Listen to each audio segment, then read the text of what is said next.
তো শামি জুব্বা বলার উদ্দেশ্য হচ্ছে শাম দেশে তখন কি ছিল, অমুসলিম বসবাস করতো। আসল উদ্দেশ্য হচ্ছে যে অমুসলিমদের তৈরি করা কাপড় পরিধান করা যাবে কিনা মুসলিমের জন্য, আর ওতে আবার সলাত আদায় করা যাবে কিনা। কারণ অমুসলিম যখন কাপড় তৈরি করছে, সেই কাপড় না, বা কাপড়ের সুতাগুলি নাপাক জিনিসও ভিজে পারে। পেশাব দিয়ে রঙাতো আসছে, পেশাব দিয়ে রঙাতো। ওই রংটা যখন রঙিয়েছে কাপড় সাদা, প্রথম সুতা সাদা থাকে, তারপর রঙায়, এগুলো দেখেছি আমরা। কিন্তু আমি তাঁতিদের বাড়ি আমি জায়গার থেকে 4 বছর পড়াশোনা করি। তো যখন রঙায় তখন সেখানে হয়তো পেশাব দিয়ে রঙাচ্ছে। যদি গবাদি পশু, যেগুলো গৃহপালিত পশু, মানে উটের পেশাব বা গরুর পেশাব, বকরি ছাগলের পেশাব, তাহলে তো এই পেশাব ইখতিলাফ আছে, পাক না না পাক। সঠিক মত হচ্ছে পাক।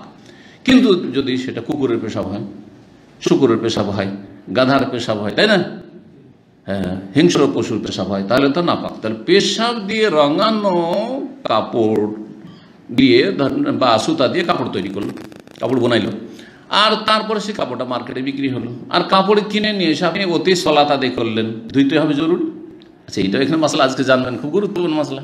কারণ অনেকে মনে করে যে কাপড়টা কিনে নিয়ে এসেছে, আগে ধুইতে হবে, আবশ্যক ধুইতে হবে, তারপরে সলাত আদায় করবো। নতুন লুঙ্গি মার্কেট থেকে নিয়ে আসলেন, আজকাল তো বাংলাদেশি লুঙ্গি সেলাই করা পড়েছে, সেলাই করতে হয় না, সেলাই করা থাকছে, সাথে সাথে নিয়ে আসলেন আর পরলেন, আর তারপরে কি করলেন, চলে গেলেন নামাজ পড়তে। জুব্বা তৈরি করেন না মেডিয়ান, এই কাপড় জাপান অথবা সিঙ্গাপুর, অন্য অমুসলিম দেশের, আর তাদের কারখানায় তৈরি হয়েছে। আর তারপরে ওই কাপড়টা আপনার জুব্বা তৈরি করে তারপরে নিয়ে এসছেন, বা রেডিমেড জুব্বা কিনে না, সাথে সাথে পরলেন, নামাজ পড়তে চলে গেলেন। এখন হুকুম এখানে যে এই কাপড়টা কি ধুইতেই হবে আগে, তারপরে পরে সালাত আদায় করতে হবে, না বিনা ধোয়াতে পড়তে পারবেন? চলেন এই মাসলা উত্তর দেন, বলেন। হ্যাঁ, হ্যাঁ, মানে আসল হচ্ছে যে পাক, যতক্ষণ পর্যন্ত এই শরীয়তের বিধান হচ্ছে, আসল হচ্ছে যে পাক, যতক্ষণ পর্যন্ত আপনার কাছে দলিল প্রমাণ না থাকবে যে না পাক। যেমন আপনি মাঠে ঘাটে সফর করছেন, ঠিক আছে, একটা জায়গায় সালাত আদায় করবেন, এখন তো সন্দেহ, যে কোনো জায়গায় পেশাব থাকতে পারে, যে কোনো জায়গায় পায়খানা থাকতে পারে, তাই না, যে কোনো জায়গায় নাপাক বস্তু থাকতে পারে, তাই বলে কি নামাজ পড়বেন না? না পড়বেন? তাহলে আসল কি? আসল হচ্ছে আল্লাহর জমিন পাক। কিন্তু যখন আপনি দেখবেন যে না, এখানে যে রক্ত পড়ে আছে, এখানে কোনো গরু খাসি জবাই করা হয়েছে, বা এইখানে করে যে দেখো পায়খানা শুকিয়ে আছে, পায়খানা পড়ে আছে, তখন ওখানে সালাত আদায় করবেন না। বুঝা গেছে? আসল হচ্ছে যে অমুসলিমদের কলকারখানায়, অমুসলিমের বাড়িতে যেসব কাপড় তৈরি হচ্ছে, সেটা হচ্ছে কি পাক, যতক্ষণ পর্যন্ত আমরা না জানতে পারবো যে সেটা না পাক। এই জন্য স্বামী জুব্বার কথা বলা হয়েছে। সামদেশ অমুসলিমের ছিল, অর্থাৎ অমুসলিমদের তৈরি করা কাপড়ে সালাত আদায় করার বিধান বলতে চাইছি। এই জন্য আসারগুলি ওইভাবে নিয়ে এসেছেন। ওয়াকাল আল হাসান, প্রখ্যাত তাবি হাসান বসরি রহমতুল্লাহ আলাইহি বলেছেন, ফিসিয়াবে, এমন কাপড় সম্পর্কে, ইয়ানসুজুহাল মজুসি, যে কাপড় তৈরি করে বা বুনায় অগ্নি পূজক মজুসি, যারা আগুনের পূজা করে তারা বোনায়, মানে কাফের। মজুসি আর হিন্দু সব একই, অমুসলিম। অমুসলিম যে কাপড় বানায়, সেই কাপড়ের সালাত আদায় করার হুকুম কি?